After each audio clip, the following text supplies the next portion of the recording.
اگر اس سیریز کے ترجمے کے دوران مجھ سے انجانے میں کوئی غلطی ہو جائے، خاص طور پر قرآنی ترجمے یا احادیث کے ترجمے میں، تو اس کے لیے اللہ پاک کی بارگاہ میں توبہ کرتا ہوں۔ اللہ مجھے معاف فرمائے۔ بسم اللہ الرحمن الرحیم۔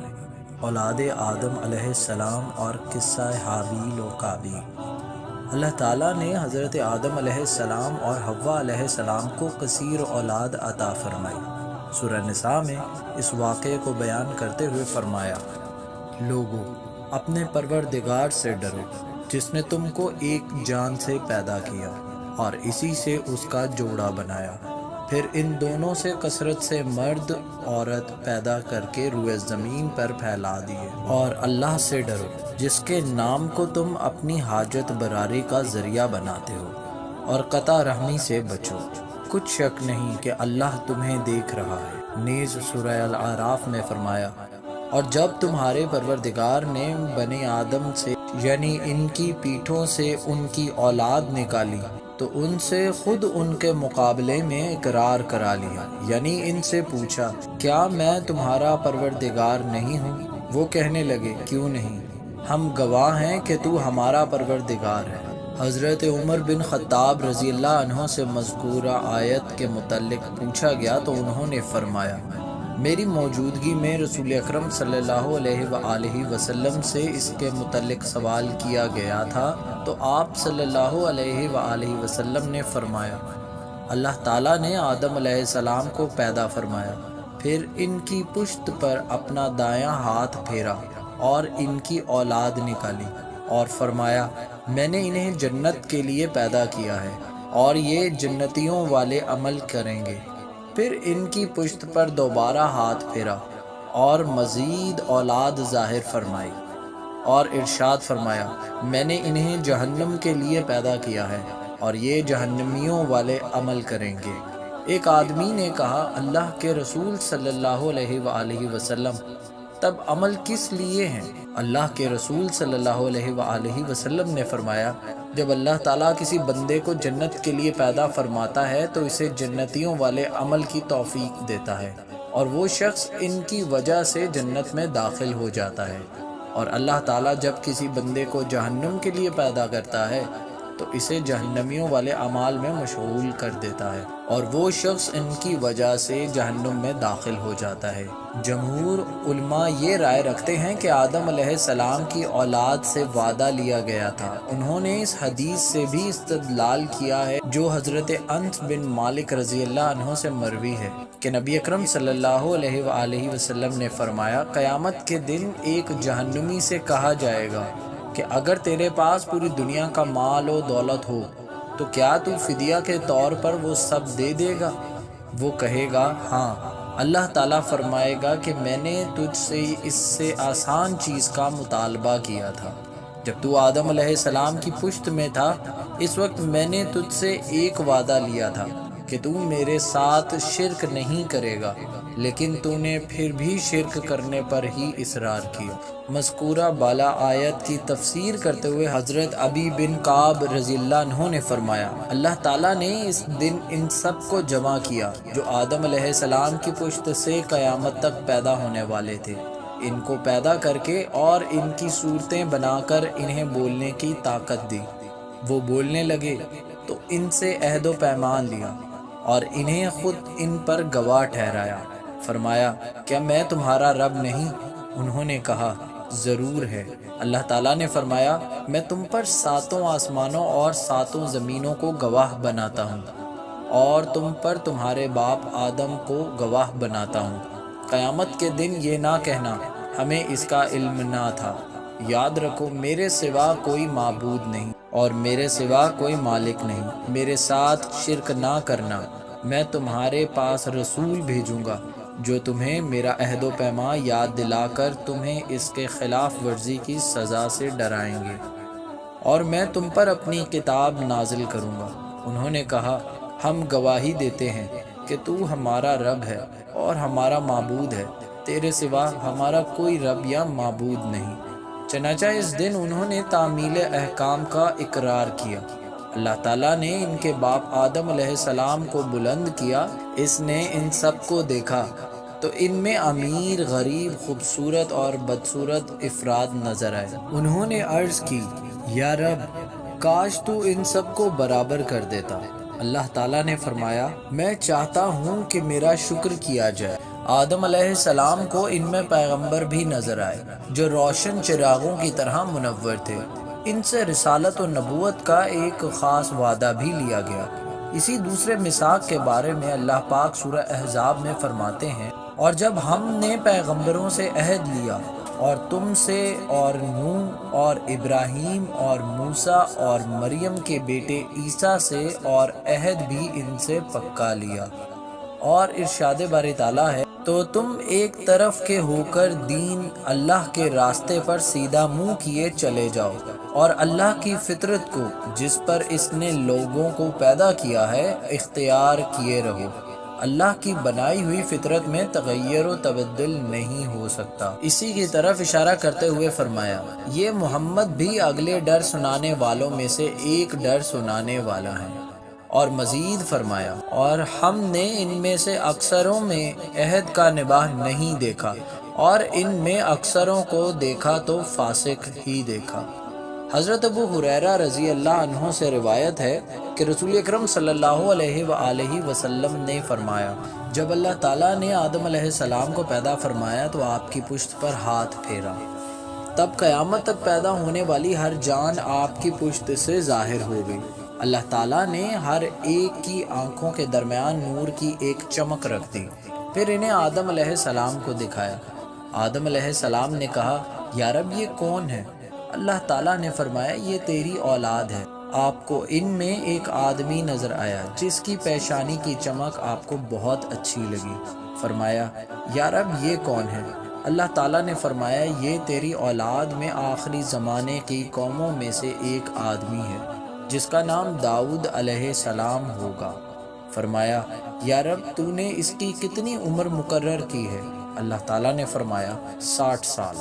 آدم علیہ السلام نے فرمایا، یا رب، اسے میری عمر میں سے 40 سال عطا فرما دے۔ جب آدم علیہ السلام کی عمر مکمل ہوئی تو موت کا فرشتہ آ گیا۔ انہوں نے فرمایا، کیا میری عمر میں سے 40 سال باقی نہیں؟ اس نے کہا، کیا وہ آپ نے اپنے بیٹے داؤد علیہ السلام کو نہیں دے دیے؟ آپ علیہ السلام نے انکار کیا تو آپ کی اولاد میں بھی انکار کی عادت رہی۔ آدم علیہ السلام بھول گئے، آپ کی اولاد بھی بھولنے والی ہو گئی۔ آدم علیہ السلام سے غلطی ہوئی، آپ کی اولاد بھی غلطیاں کرنے والی ہوئی۔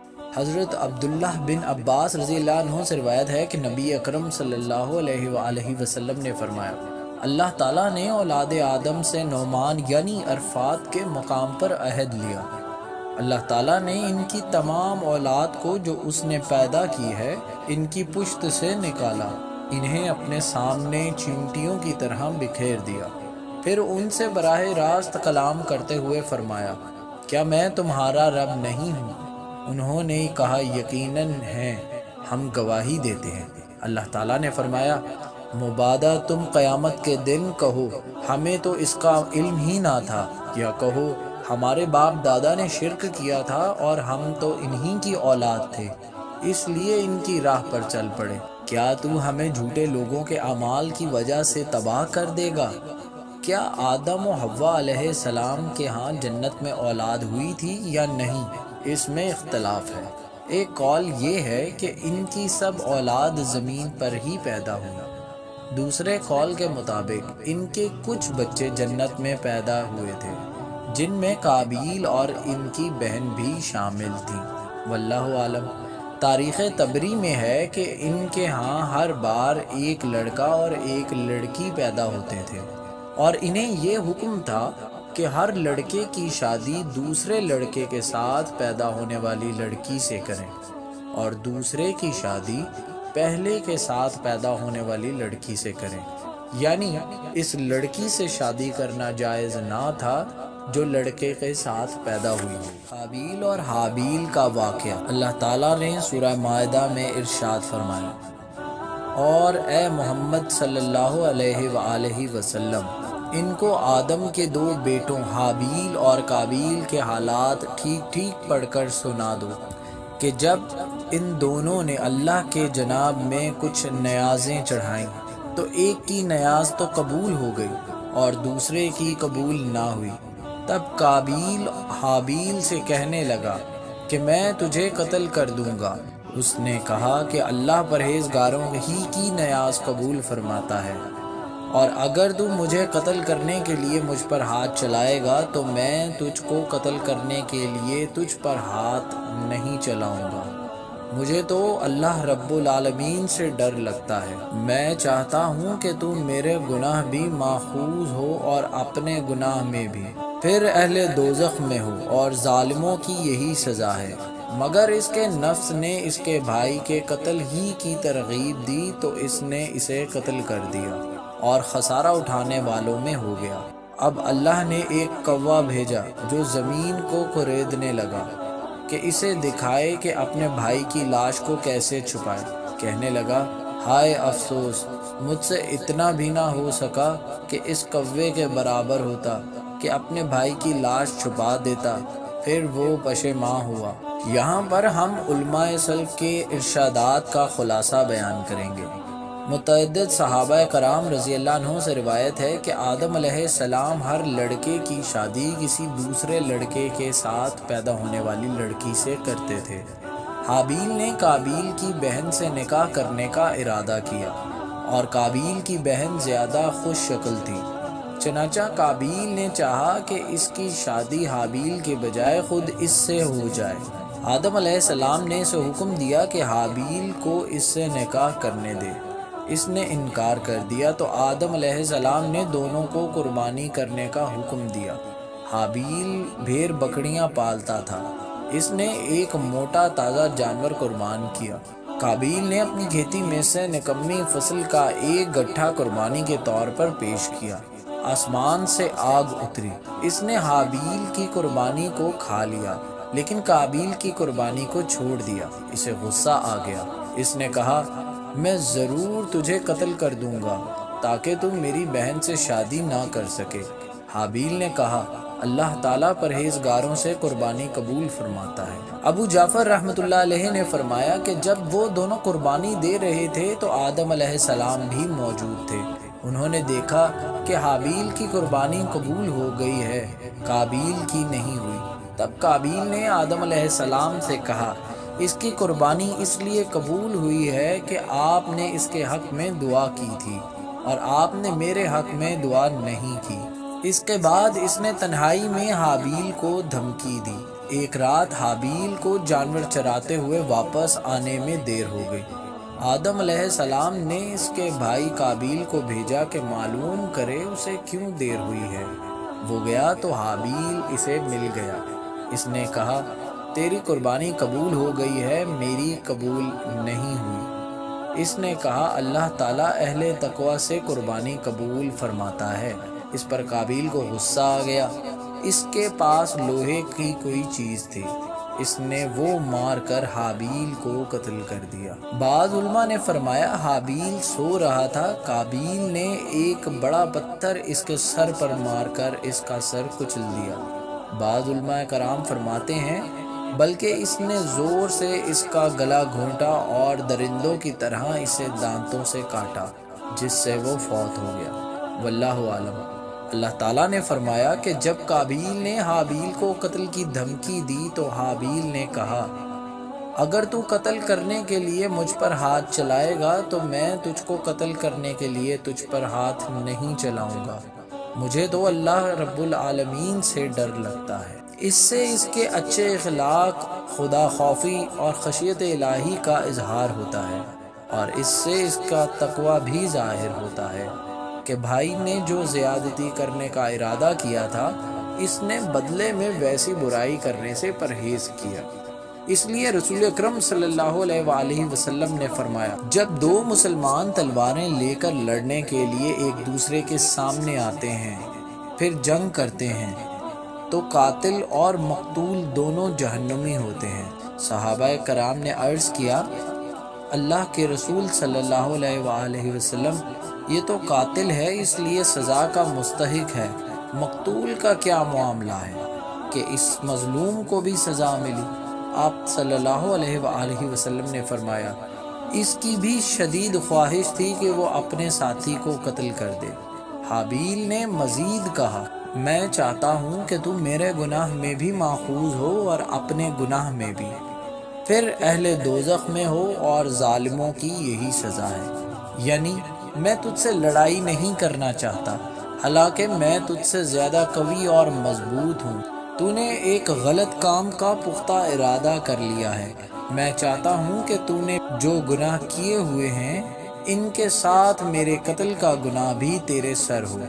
حضرت مجاہد، سدی، ابن جریر اور دیگر علماء کرام نے اس کی یہی تشریح کی ہے۔ حضرت عبداللہ بن عمر رضی اللہ عنہ سے روایت ہے، انہوں نے فرمایا، قسم ہے اللہ کی، ان دونوں میں سے مقتول زیادہ طاقتور تھا، لیکن اس نے دوسرے کی طرف ہاتھ نہیں بڑھایا تاکہ گناہ کا مرتکب نہ ہو جائے۔ اس کا یہ مطلب نہیں کہ قتل کرنے سے مقتول کے سارے گناہ قاتل کے نامہ اعمال میں منتقل ہو جاتے ہیں، جیسے کہ بعض لوگوں نے غلط فہمی سے یہ سمجھا ہے۔ ابن جریر رحمۃ اللہ علیہ فرماتے ہیں کہ اس قول یعنی مقتول کے سارے گناہ کے غلط ہونے پر اجماع ہے، لیکن قیامت کے دن بعض افراد کے ساتھ یہ صورتحال پیش آ سکتی ہے کہ قاتل کی ساری نیکیاں دے کر مقتول کا پورا حق ادا نہ ہو، اس لیے مقتول کے اتنے گناہ قاتل کی طرف منتقل ہو جائیں جن سے حساب برابر ہو جائے، جیسے کہ دوسرے مظالم کے بارے میں صحیح احادیث میں مذکور ہے، اور قتل بہت بڑے مظالم میں شامل ہے، واللہ عالم۔ حضرت عثمان رضی اللہ تعالیٰ عنہ کے خلاف بغاوت کی گئی تو اس فتنہ کے ایام میں حضرت سعد بن ابی وقاص رضی اللہ عنہ نے فرمایا، میں گواہی دیتا ہوں کہ رسول اکرم صلی اللہ علیہ وآلہ وسلم نے فرمایا ہے، ایک فتنہ برپا ہوگا، اس کے دوران میں بیٹھنے والا کھڑے ہونے والے سے زیادہ بہتر ہوگا، کھڑا ہونے والا چلنے والے سے بہتر ہوگا، اور چلنے والا دوڑنے والے سے بہتر ہوگا۔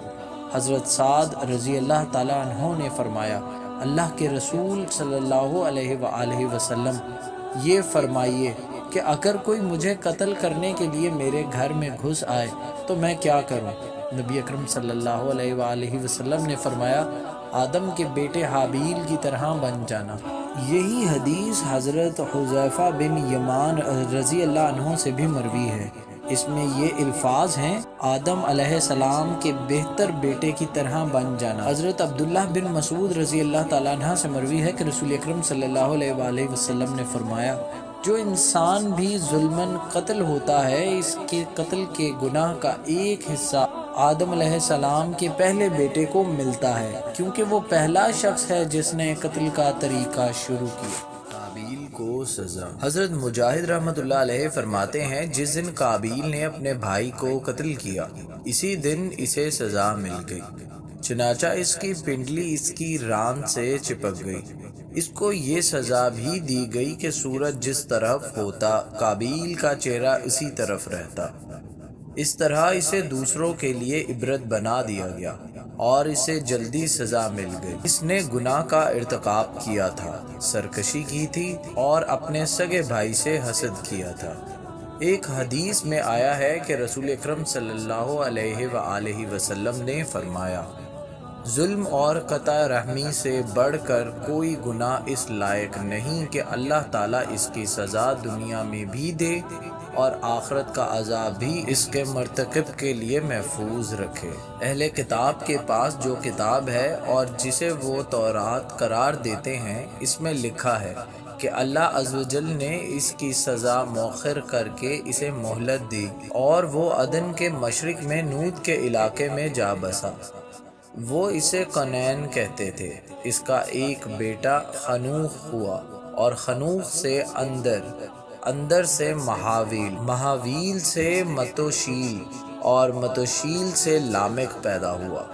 اس نے 2 عورتوں سے شادی کی، ایک کا نام ادا اور دوسری کا نام صلہ تھا۔ ادا کے ہاں ایک بیٹا پیدا ہوا، اس کا نام ابل تھا۔ سب سے پہلے اس نے خیموں میں رہائش اختیار کی اور مال جمع کیا۔ اس کے ہاں نوبل بھی پیدا ہوا، اس نے سب سے پہلے بین اور بانسری بجائی۔ صلہ کے ہاں ایک بیٹا پیدا ہوا، اس کا نام تبلقین تھا۔ سب سے پہلے اس نے تانبا اور لوہے کی چیزیں بنائی، اور اس کے ہاں ایک بیٹی ہوئی جس کا نام نعمی تھا۔ اس میں یہ بھی مذکور ہے کہ آدم علیہ السلام اپنی زوجہ محترمہ کے پاس گئے تو ان کے ہاں ایک بیٹا پیدا ہوا۔ حوا علیہ السلام نے اس کا نام شیش رکھا اور فرمایا، اللہ نے مجھے حابیل کا نعم البدل عطا فرما دیا ہے جسے قابیل نے قتل کر دیا تھا۔ شیش کا ایک بیٹا انوش تھا۔ اہل کتاب کہتے ہیں کہ جب شیش کی ولادت ہوئی تو آدم علیہ السلام کی عمر 130 سال تھی۔ آپ اس کے بعد 800 سال زندہ رہے۔ جب شیش کے ہاں انوش کی ولادت ہوئی تو ان کی عمر 165 سال تھی۔ وہ اس کے بعد 800 سال تک زندہ رہے، اور ان کے ہاں انوش کے علاوہ اور بھی بیٹے اور بیٹیاں پیدا ہوئی۔ انوش کی عمر 9 سال تھی جب اس کا بیٹا کینان پیدا ہوا۔ وہ اس کے بعد 815 سال زندہ رہا، اور اس کے ہاں بیٹے اور بیٹیاں پیدا ہوئے۔ جب کینان 70 سال کا تھا تو اس کا بیٹا مہلائیل پیدا ہوا۔ وہ اس کے بعد 840 سال تک زندہ رہا، اور اس کے ہاں بیٹے اور بیٹیاں ہوئی۔ جب مہلائیل کی عمر 65 سال کی ہوئی تو اس کے ہاں یرد پیدا ہوا۔ وہ اس کے بعد 800 سال زندہ رہا، اور اس کے بیٹے اور بیٹیاں ہوئی۔ جب یرد کی عمر 162 سال ہوئی تو اس کا بیٹا خنوخ پیدا ہوا۔ وہ اس کے بعد 800 سال زندہ رہا، اور اس کے ہاں بیٹے اور بیٹیاں ہوئی۔ جب خنوخ 65 سال کا ہوا تو اس کا بیٹا متوشلخ پیدا ہوا۔ وہ اس کے بعد 800 سال زندہ رہا، اور اس کے بیٹے اور بیٹیاں پیدا ہوئیں۔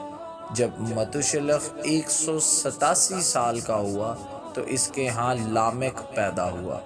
وہ اس کے بعد 782 سال زندہ رہا، اور اس کے بیٹے اور بیٹیاں ہوئی۔ جب لامک 182 سال کا ہوا تو اس کے ہاں نوح علیہ السلام کی ولادت ہوئی۔ نوح علیہ السلام کی ولادت کے بعد لامک 595 سال مزید زندہ رہا، اور اس کے بیٹے اور بیٹیاں ہوئی۔ جب نوح علیہ السلام کی عمر 500 سال ہوئی تو ان کے بیٹے حام، سام اور یافس پیدا ہوئے۔ مذکورہ بالا تفصیلات بائبل کے بیانات کا خلاصہ ہے۔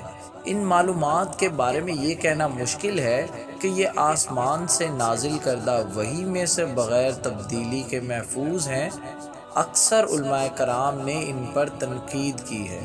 معلوم ہوتا ہے کہ اہل کتاب کے بعض علماء نے تفسیر کے طور پر یہ تفصیلات اصل کتاب میں اپنی طرف سے شامل کر دی ہیں۔ ان میں بہت سی غلطیاں بھی ہیں، جیسے کہ ہم آئندہ انہیں ان کے مقام پر ذکر کریں گے انشاءاللہ۔ امام ابن جریر رحمۃ اللہ علیہ نے اپنی تاریخ کی کتاب میں کسی کا یہ قول ذکر کیا ہے کہ آدم علیہ السلام اور حوا علیہ السلام کے ہاں 2 کر کے 40 بچے پیدا ہوئے۔ ایک قول کے مطابق 120 جوڑے پیدا ہوئے۔ ہر بار ایک لڑکے کے اور ایک لڑکی کی ولادت ہوئی۔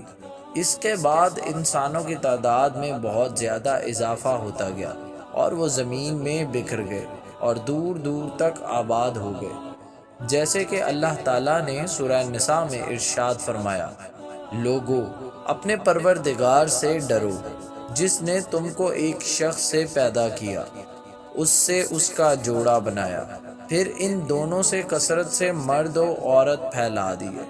مورخین فرماتے ہیں کہ آدم علیہ السلام کے فوت ہونے تک ان کی اولاد اور اولاد کی اولاد وغیرہ کی تعداد 4 لاکھ افراد تک پہنچ چکی تھی۔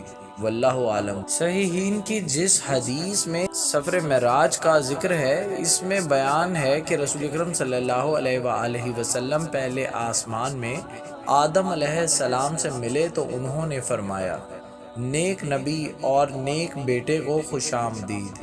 آدم علیہ السلام کے دائیں طرف بھی بہت سے افراد تھے اور بائیں طرف بھی بہت سے افراد تھے۔ جب آپ دائیں طرف دیکھتے تو خوش ہو کر مسکرا دیتے اور بائیں طرف نظر اٹھاتے تو رو پڑتے۔ نبی اکرم صلی اللہ علیہ وآلہ وسلم نے فرمایا، میں نے کہا جبریل یہ کیا معاملہ ہے؟ انہوں نے فرمایا یہ آدم علیہ السلام ہیں اور یہ ان کی اولاد کی روحیں ہیں۔ جب وہ دائیں طرف جنتی روحوں کو دیکھتے ہیں تو مسکرا دیتے ہیں اور جب بائیں طرف جہنمی روحوں کو دیکھتے ہیں تو وہ رو پڑتے ہیں۔ اس حدیث میں یہ بھی ہے کہ رسول اکرم صلی اللہ علیہ وآلہ وسلم نے فرمایا، میں یوسف علیہ السلام کے پاس سے گزرا تو میں نے دیکھا کہ انہیں آدھا حسن و جمال عطا ہوا ہے۔ اس کی وضاحت بعض علماء نے اس طرح کی ہے کہ انہیں آدم علیہ السلام سے آدھا حسن ملا، اور یہ بات صحیح معلوم ہوتی ہے کیونکہ آدم علیہ السلام کو اللہ تعالیٰ نے خود اپنے دست مبارک سے تخلیق فرمایا اور ان میں روح ڈالی۔